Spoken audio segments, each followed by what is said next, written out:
Some of those are just hard to beat for the money. You're not going to be able to get something else available on the market with that type of performance for that money. A ton of people on Facebook and on YouTube have been asking about mistakes they should avoid when they're buying a portable sauna. And I know what your stance is on portable saunas. I think there's a use and a time for them. They're not the worst, but they're not the best. If you want to start or you're moving a lot, they're a good option. But the general question that people have been asking is, what are mistakes that you see people make when they're buying those portable saunas, and how can we avoid those mistakes? Portable saunas seem like an easy way to get started, but most people get it completely wrong. I see it over and over again. If you're thinking about buying one or already using one, here are the 5 mistakes you need to avoid. Mistake number 1 is buying based on looks or Amazon reviews. I don't know if you've ever bought anything from Amazon, but some of the time, before the product even arrives in the mail, you get the email saying, can you give us a 5-star review in exchange for X? So a lot of 5-star reviews on Amazon aren't from people who have even touched or seen or unboxed the product yet. I myself have fallen victim or prey to that. I looked at the reviews and I'm like, oh, this is going to be great. Let me just order it. I think it'll be fine. And then I get it. I'm like, this is a pile of crap. If these people ever even touch this thing? I think portable saunas are rampant with build quality issues. If you look at some of the other YouTube videos, we've got 700 on the channel, you can see like an example of a really bad quality vinyl rubber type fabric or material. That might get great reviews, but the second you take it out of the box, I mean, the nose doesn't lie. It's just horrendous. Horrendous. So, sketchy branding, fake reviews, pretty doesn't mean functional. Shady trends on Amazon. Just the companies have gotten really good at emailing you before you even receive something with some incentive to leave a 5-star review, but that has no bearing on whether or not the product is good. So, yep. You had a portable sauna in the past that worked well and then it started catching fire, right? That is true. Got great reviews. I myself had a great experience with it. Mine didn't catch on fire, but a couple of other customers caught on fire, and that made me hesitate. I was like, maybe this... A fire will do that, Matt. A fire... The thing could take the whole house down, and it's like, I don't know about saving a couple $100 to get something that might burn me alive. You know what I mean? Companies like that, I have zero confidence in their ability to deliver something that's actually safe, for people. Forget about all the other stuff. I mean, we're being nitpicky when we get into EMF and VOC and this feature and that feature. Before all of that, if the damn thing is a fire hazard, that's a no-go. Is EMF even something that they should be worried about in portable saunas? It's difficult for me to say with portable saunas because all of them are so small, you're in close proximity to the electronics. Yeah. So there's only 2 on the market that really get good readings, and good readings are subjective with a caveat in some of these cases. So most of them don't have shielded cabling. A couple of them do. Some of them don't even have grounded power. So that's obviously a no-no. The biggest thing is just understanding that there is nowhere to put the wiring, the power supply, or anything like that gets far enough away from your body like a wooden sauna for it to be a complete non-issue. So all of the portable saunas are going to have some level of detectable EMF.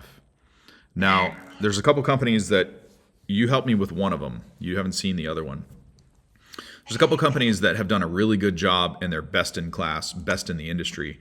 The one that's top, that just comes out on top flat out, is the Sauna Dome. If you look at my videos for the One Love Sauna Dome, those have really good levels. They also mitigate the electric fields, the ELF. Both ClEARLIGHT and SunLighten kind of slacking on that. They've reduced some of the EMF, the magnetic fields, but not the ELF. And so when you're in a dome or a portable sauna, your body is in such close proximity to the heaters. I mean, you can really get high body voltage when you spot check these levels. The second thing that comes to mind is the sauna blankets are terrible, right? Some of them aren't even infrared. They're really cheap ones, like the $150 ones on Amazon. Super high EMF, but also no far infrared. It's just like a woven heat coil, like an electric blanket. So the One Love Sauna Dome, really good. The PRASAUNNA, if you search the Facebook group for PRASAUNNA, their sauna blanket is actually shielded and does, work. I'm not a huge proponent of sauna blankets, but that doesn't mean some people don't still want them. So I recommend you take a look at that. For a pop-up tent style sauna though, circling back to closing out the EMF, the relaxed sauna, if you look at my reviews on the relaxed sauna individually, those have some AC, magnetic, and electric EMF in them, but they do keep it at your feet. So out of the portable sauna tent options, and also VOC wise, their tent does air out after a little while. When it's vacuum sealed in the package in the cardboard box when you first open it, it's got a little off gassing, but it gets better over time. By no means is that a cheap, sauna. But for somebody that's looking for these things specifically, it does fit the bill. Generally, how much are those compared to the One Love Dome? Oh man, I think I've seen multiple price increases from the Relax. It's nowhere close to being an affordable thing anymore. To me, it's ungodly expensive now. I think it's like $1,700. Dude, for that price, you're right at getting a wooden sauna. Like you are like within $100 or $300 of getting like a decent wooden sauna. I mean, you could even look at, actually I have one behind me. You could look at the Life Pro, which is also $1,700, but it's not going to be low EMF. It's not going to be, it depends on what you're looking for, but the Relax Sauna definitely top of the market as far as price goes. The thing that it has going for it though, if you're looking for like the best portable sauna experience, the damn thing basically preheats instantly. I mean, you just put like a towel over the little hatch, turn it on for 5-10 minutes, go make your sauna drink, your electrolytes, and come back and it's just ready. I mean, do you see mistakes with people getting their portable saunas and then using it maybe with consistency or how they're using it? Is there anything in there that you think is a mistake? Yeah, pretty much. I mean, there's a couple of points that you could talk on here. Number one, if you feel lightheaded or nauseous, if you're not paying attention to any plastic smells, we talk about VOC, but we don't talk about when you're in a portable sauna, you've got this thing zipped up around your neck like a tuxedo. And any vapors from inside are going to come right up your neck onto your chin. You breathe them right in. That's why I think, pause for concern on some of those things. But if you're too far away from the panels, if you're doing things that are covering up your infrared exposure inside, you're going to have poor sauna sessions. You're not going to get a good detoxificating, sebaceous sweat.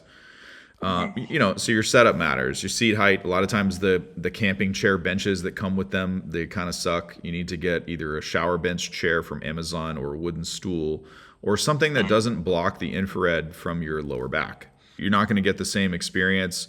And a lot of times the cheaper ones, the little, I call it a camping chair, but the little nylon foldy chair thing is just very uncomfortable. It'll ruin your seating position and make it to where you won't use it. So just changing that can make a huge difference. Both of those points actually lead me to like the last thing, which is if it's not comfortable, if it smells bad, if you're not using it correctly, if you're using the wrong chair, whatever it is, you're not going to use it consistently, and that's the point of all of it. So while I see a lot of people use portable saunas to kind of dip their toes in to see if sauna is for them, I think that will never carry on and never continue if they're not enjoying their sauna experience. And I think that's a huge mistake I've personally seen with people getting portable saunas is they'll get like a cheap one, they'll try it out for a week, and then they never use it again because it sucked.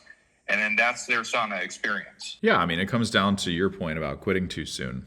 Sweat response takes time, just like exercise takes time to build up your ability to do it. So sometimes, portable units, they're not as nice as some type of a wooden unit with a glass door, and your seating position is different. Your heater coverage is different. Sometimes the panels are short. They don't hit, the same areas of your body with as much far infrared saturation. But if you give it a few weeks of consistent use, you'll find that your body will adapt. You can build a great sweat in a portable sauna. It can get you by. And I don't know if you know this or not, but 3 or 4 days ago, I put a video on YouTube talking about cheap or really affordable portable sauna options. And it goes over like a $200 one that you can buy on Amazon. It's not going to be low EMF, low VOC, but it will get you by if you want to get your feet wet. It also talks about the videos that you helped me do with the DIY sauna. Those are really affordable, and we know that they work. So it goes through and gives examples and options so that you don't have to figure all this stuff out on your own. We've tried them. Just watch those videos and it'll pretty much, take care of it for you. While we talked about the One Love Dome and we talked about the Relax Sauna, I know I'm biased about this, but I've watched it work, and I've watched, you film inside of it, and within 10 minutes you're sweating just standing with the door open. The best bang for buck that they can get is the DIY sauna. Yeah. You get so much more. You don't lose that cabin space. You're able to move around. You're able to sit in a normal position. Some of those tent setups that you did, you could do freaking yoga in those things. So, maybe not you, but someone could do yoga in those things. Now, why you say I can't do yoga? You trying to say I'm too big? Or I don't have the moves? It's a mix of both, Matt. Yeah, I would agree with you. Those are good options. It's really hard to. Some of those are just hard to beat for the money. You're not going to be able to get something else available on the market with that type of performance for that money. At the end of the day, it's just like anything else. It just comes down to, is it right for you? What are you looking for? What fits your needs? And one of these is going to work for you, though.